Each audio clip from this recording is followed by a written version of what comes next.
I'm here with my homie Grant. He is the owner and runner of Heat Connect, and I'm gonna ask him a few questions about running a store like this. So first and foremost, what kind of store would you consider Heat Connect? Would you consider it mainly for sneakers, fashion? You guys strictly doing reselling things? Like what do I tell my friends when I tell them what kind of place Heat Connect is? I would say He Connect. We deal more with streetwear. Obviously, we don't have a ton of designer at the moment.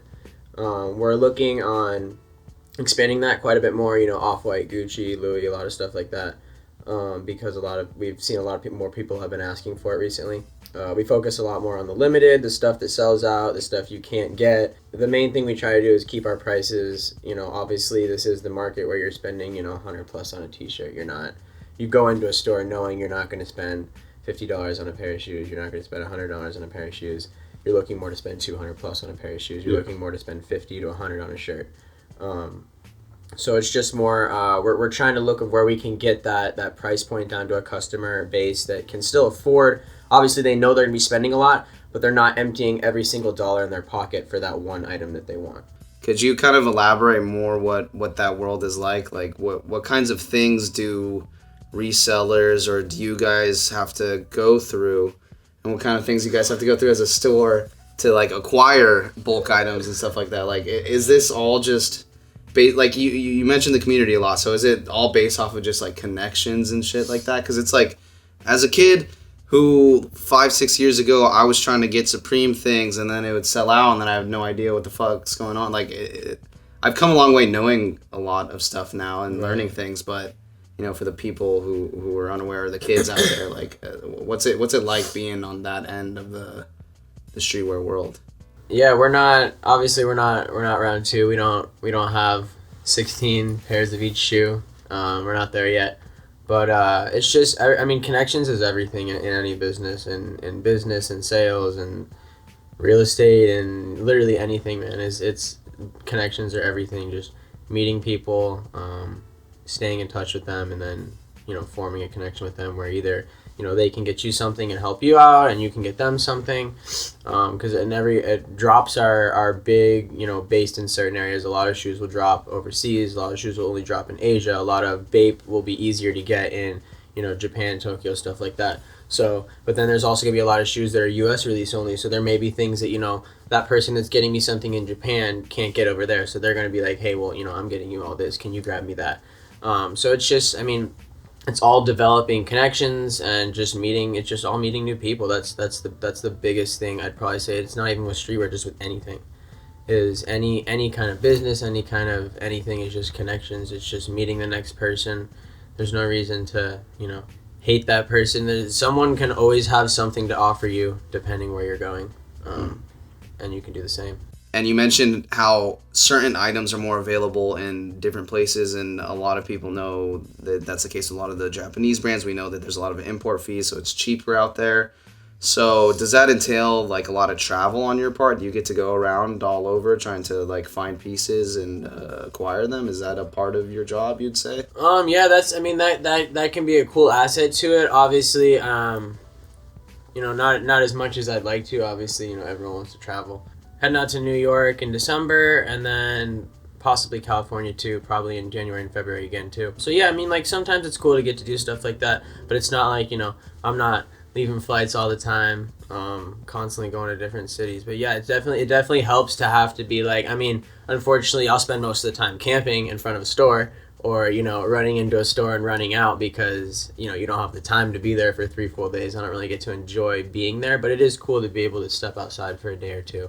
And go to Cali for the weekend for a drop, or go to a complex con, or the festival in New York or whatever. What brands do you think are super hot right now? What kinds of silhouettes and shoes and shit like that? What do you see from your end? I know the Fear God Nikes are coming out soon. Those are, I think, in Fear God, anything, the Vans and the Nikes have been pretty popular, so I think those are something we're obviously going to want to get. A lot of the Off-Whites are restocking, other than the new yellow Air Force Ones, or the highlighter green yellow Air Force Ones, and then the pink and black Zoom Flies. They're restocking the 10 collection in January or February, So that's going to be interesting just because Off-White Nike is like the biggest, brand out right now, that, or at least biggest collab that, they have crazy sales on the shoes. The Chicago's go for, 2,500. So it's going to be interesting to see how those go because they are starting to kind of push bulk on those, just like how Kanye started to push bulk on the Yeezys. Now you're seeing, the Moabs drop. You're only going for maybe 350, 370 max, and at one point, Wave Runners are going for what, $900? Like, that's insane. It's a crazy drop, a $600 drop in a matter of 9 months to a year, just because he said he wanted to deliver a Yeezy in every mall, and it's starting to happen. So I wouldn't be surprised if Off-White followed the same. Obviously, brands want to see everyone wearing their shoe. They don't give a fuck about resell. And if anything, they hate resell. So they would rather push out 200,000 Off-Whites in one drop instead of 60,000, just so either way, everyone's going to cop the shoe. And that way, resell, I don't think a resell will ever drop between like 300 or 400, but you never know.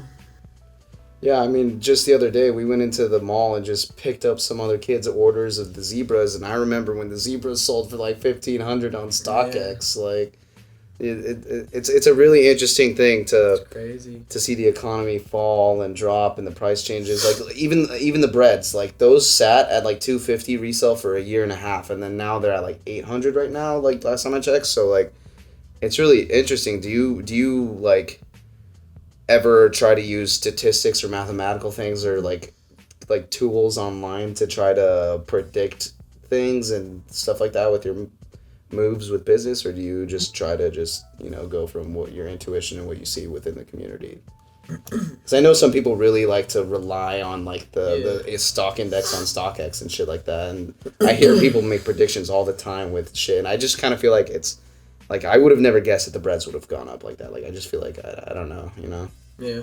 I mean, the stuff jumps up randomly out of, every night stuff fluctuates. So the shoe market's kind of always moving. It'll, be up $50 one week, down $50 next week. Shit, but I'm not a weatherman, so, like, I can't figure that out. I don't know how to, we can do as much looking into it as we can. Like, I can look at all of it and look at all the sales and what's, how many people are buying it on StockX, how many people are selling theirs on StockX, how many people are buying them on Grailed, selling on Grailed, whatever, eBay and stuff like that. And I can take those numbers and look at them, and we do that with a lot of shoes because we have to change our prices as a store. You can't have a shirt that was at $200. I mean, a lot of times at a drop, something will, the lowest asks or the lowest, the highest bids will be, really high at first, but once people realize, that jacket's not worth $700, it goes back down. So we have to keep changing a lot of the prices because, again, we don't want to be charging someone $250 for a shirt that's really worth, $170. Something I have been wondering, I want to know, what is like the coolest or most interesting thing you guys got traded in so far? We haven't gotten anything like super unique. We've gotten a couple Kate Moss tees. Those have been cool. A couple, unique Jordans and stuff like that. Obviously, Off-Whites get brought in all the time, just because a lot of people will want to either, see what you offer them cash-wise, or they need money, they need to let them go, or they'll try to trade them in for another Off-White or another shoe. It's just good to kind of see what everyone's like, what cycles through the area, what cycles through everyone, because obviously, other people are going to other states too, other people go to other shops, and so everything kind of just moves around in a circle, so it's kind of cool to see what everyone gets, and what everyone brings in, but it's definitely an interesting market for sure. You know what I'm interested to know about this, actually? You guys get a lot of girls coming in store? Are there like a lot of streetwear honeys in Arizona? Or is it like mostly girls that are with their boyfriends or getting things for their boyfriends? Or like, you ever got girls trying to swag out, cash out here? Probably the most common thing is when you get a girl and a guy that comes in, or a guy that comes in and he's like, oh yeah bro, like, looking for a size 4.5 Off-White Vapor Max for my girl, obviously, or an Off-White one, or looking for the casual, or you'll get the girl who comes in with the boy and he's looking for himself and she sees the shoes and she's like, oh, I want these for myself, and then he's gotta pull out $600 for her. So but we have seen quite a few people asking, or girls asking for streetwear. I We had some guy bring in a vintage shirt that was smaller the other day. I grabbed that. We do have a few girls' t-shirts and we do have a few girls' sizes, but we are looking to expand that too. I know Kip does a ton of girls' streetwear. I'm gonna look into that a little bit more when I'm in New York too.